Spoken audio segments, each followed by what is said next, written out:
The one thing I like most about Dolidze going in, he's best at his basic techniques, right? And he can pull the flash when he needs to, but he likes to have that steady base, draw you in. And especially if he's not leading the fight, he likes to crash in and really hit hard and earn that respect from that opponent going forward. I do expect him to lead this fight as much as reckless as Anthony Hernandez is, because I agree with you. He's willing to put himself out there too because of how dangerous he is on the ground.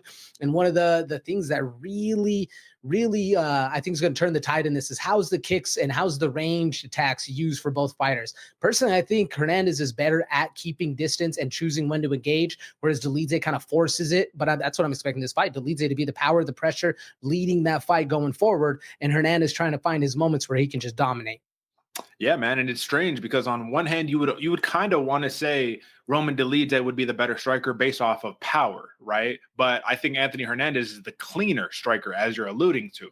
The problem is, bro, and listen, I don't want to be harsh or anything like that, but like Dolidze is slow, bro. He's not fast. He's not a fast striker. He feels stuck in the mud when he's throwing, and this is against like a Marvin Vettori, who's not really a super fast guy himself, right? So just looking back at that last fight, when I was watching them, I was like, all right, very measured, and I think part of it is because he's gotten tired before. So he's like, all right, measured, can go the 25 minutes if he needs to, but what does your grappling look like in round 4 and round 5? What does your means to getting a takedown look like? So this is going to be my theory here, and you tell me.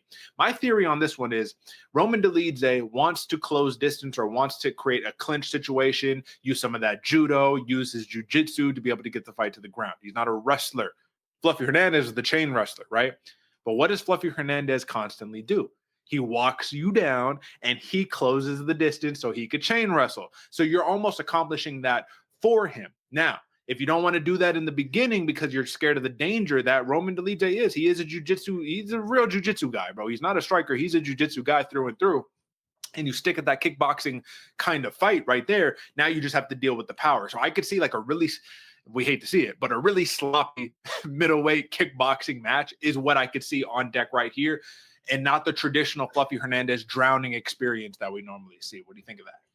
Yeah, an up and down kind of wild shots thrown at range, trying to find moments where they can take advantage. That's exactly what I see, Derek. I do think this fight's going to hit the ground multiple times, going to have some good scrambles going in there. And it really depends on how Roman Dolidze is able to deal with the speed of Hernandez, because I think he's going to be beating to the punch every single time. And as well, on the other hand, how Hernandez does with the power, because that is going to be a factor, at least up until like that 3.5 round mark. And I think that's even why I'm pretty sure the over and under is right at 3.5, because a lot of people are worried about that Dolidze end of round. How are things looking towards the end of the fight? Yeah, man. I'm tracking 2.5 on my total, the one I just wrote down here, minus 200 for the over, minus 105 for the under. So depending on the book that you're looking at, you can definitely find a different price tag, but it goes to show there's just a lot of uncertainty. How is this fight going to play out? I did want to pull this up if you could see it right here, man. If Anthony Hernandez can pull a performance like he did against Michel Paeta, 152 significant strikes, if you could do that, you're winning this fight against Dolidze all day long, right? Michel Paeta, 24 significant strikes. You got drowned, right? You just got drowned with takedowns, 5 rounds. You bullied him, you know? If you could do that against Roman Dolidze, there's really no chance, and the price tag is warranted because he is sitting at, if I'm not mistaken right now, look at that, minus 330. That's the other thing I wanted to bring into this equation. Dolidze is a huge dog right here, plus 270, minus 330 for Anthony Hernandez.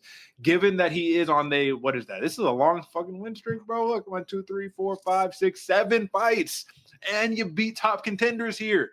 Is the price tag warranted? Why are the people not as convinced as they should? Because if they were really convinced, I think he'd be even bigger. I think he'd be minus 400 plus if people were truly convinced. That's a great question, Derek, because you even look at the names, right? Just name value alone in the top 5 for Roman Dolidze. You got Marvin Vettori twice, Kevin Holland, who's a big name, Anthony Smith. Yeah, it wasn't, prime Anthony Smith, but like that, it's still some great fight. Even Nasruddin Imavov, who fought Izzy, right? Like there are some killers on Roman Dolidze's list.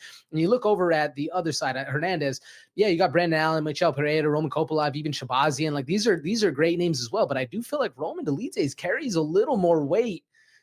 But then we're seeing on the other side. So it's interesting to see, because I agree with the line. I do think the money is right there. I do think Hernandez is a minus 370 favorite going into this fight. But it's interesting to see that hit list is not carrying as much weight with the bettors. Yeah, no, fair. So yeah, this is how I'm basically seeing it, man. Two danger zones that we got right here for Dolidze. The higher the scrambles, the more the chain wrestling right here. It's going to favor Fluffy. If Hernandez, who was stuck in a bottom half against Brendan Allen, against multiple other opponents, if you get stuck in bottom half against Roman Dolidze, I think you're in real trouble right here. AJ, I got to do it. I have to roll with the live dog on this one, man. Let's go ahead and let's talk to the people about how we're seeing it. I'm going to go with Roman Dolidze right here. Again, this is just a matter. I'm not fading Anthony Hernandez, man. I faded him in the past before. I've been bit by that one before. I just don't think that the line is warranted, in my opinion. If he does this convincingly, then I can no longer doubt. But I'm going to take Roman Dolidze under 2.5 rounds, win by finish, because we know if this goes to a decision, Fluffy's taking it. How you seeing it? I'm rocking the other side, Derek. I'm rolling with the 370 favorite, 330 favorite right here. Yeah. Anthony Fluffy Hernandez, not taking the money line right there. I'm trying to think of the best way for Anthony Hernandez to win. I think Derek's right. Decision at plus 210. Anthony Hernandez by points. There's your money right there. If you're not convinced he's going to win it, or he can win it in another way, parlay it all day. Don't take that money line. But I like that Hernandez by points.